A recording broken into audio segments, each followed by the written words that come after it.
Aduh. Ki depo mbiyen mau dadekke patih. Waduh. Anguk-anguk bebaya pati. Nggih, ya sembuh.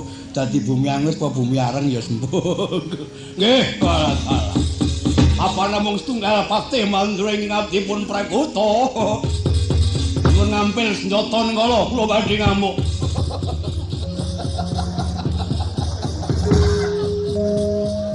Lah wong mani kok nyilih gamane liyan lho coba. Gamanmu dhewe iki ya gene ta saiki. Wis sabar apa piye? Dangu mboten kula tamakaken niku kiraksasaan lho. Aduh. Guyu wangu kanthi kecethit to wening. Yen balimu kowe tite ora bisa merantasi gawe aja takon dosa tak lorot pangkatmu tak pocot pengawiamu. Yen perlu sawangan ngalun-alun ana wit gurda kanggo sangkep sak dadunge. Dadi pacangan nggonku bakal gantung kowe. Aduh nyuwun pamit lho, aduh mati aku aduh. Ora nyono yen to aku tetep aduh mati.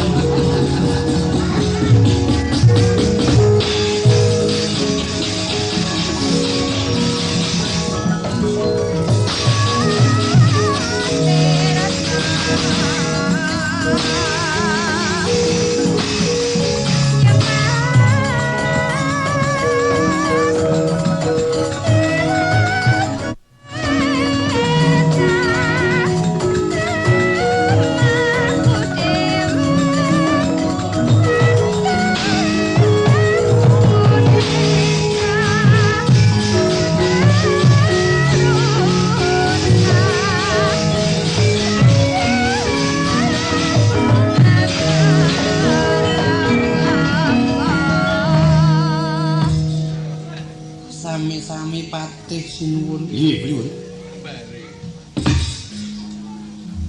Patih Mandura kaliyan Patih Ngastina menika kok kekendhelanipun benten. Kuwi arep pamer kuwanen to? Lho ora. Ya mung nyatane. Menapa inggih sampun jamak limrahipun ing atasipun patih menika mantri pangarsa. Mila nggadahi sepatan sang Rekyan Apatih. Nalika sinubya subya inggih mantuk-mantuk nanging sareng wonten Pancabaya ubayane mbalenjani.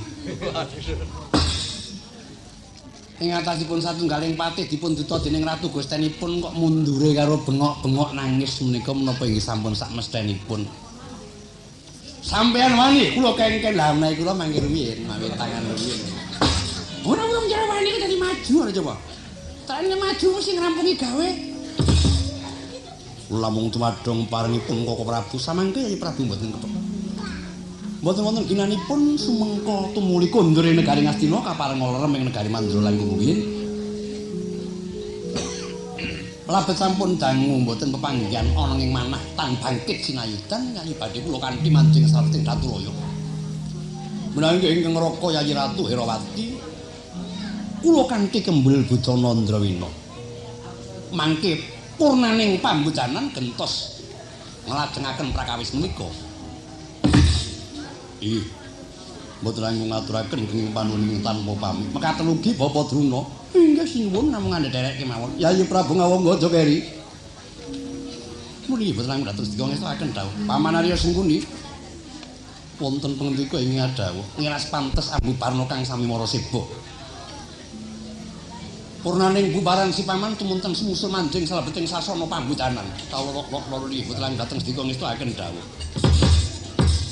Paripurna sabdane sanata sasmita, pundrang raton piyak ngarsa tangkep samira peting murid. Arek gedhek ipah kang para sewaka.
Raton kekantenan astolan ingkang rayi Narendra ing Astina Prabu Duryudana mboten saranta meksanipun rengganing Japura laju denyul maksana sini kenging dawak lumaksanaan gentos kang cinarita ing ana jroning gupit Mandakini ing Mandra gini tandrane kaya wulandar kang samya nunut ing karya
Mandakini ya ing Mandragini mapan ana madyaning sasana mayang arum sasana mayang arum sinten ta ingkang kawulyan mantara prabane kaya lintang nolah menika Sang Narpa Dayinta Arwa Prameswarinata Manduraja putri Pembayun ing Madaraka putraning Sri Salyapati menika ingkang sesilih Dewi Irawati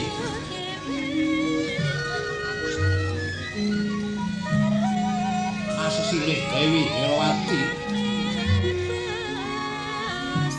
dasar putraning Narendra Gungginata Ginarwa Narendra ingkang taat wibawanipun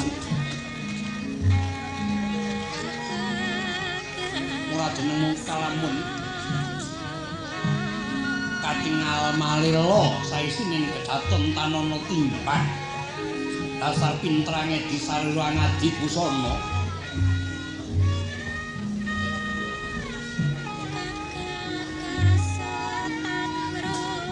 kenyelengkauna madyaning sasana mayang arum sinten ta ingkang suwewe ngarsa punika ingkang putra kasih Raden Wisata kasih Raden Wisata satriya maksih muda tumaruna kakah perkusa murid-murid kaya tembaga gemendreng sudukane dasar brengos rapang saketol sisih budhek wasimbar jojo pelawangan papratikna lamun tumandang kardi ngerti tanduk tanggap tangguh lan tanggon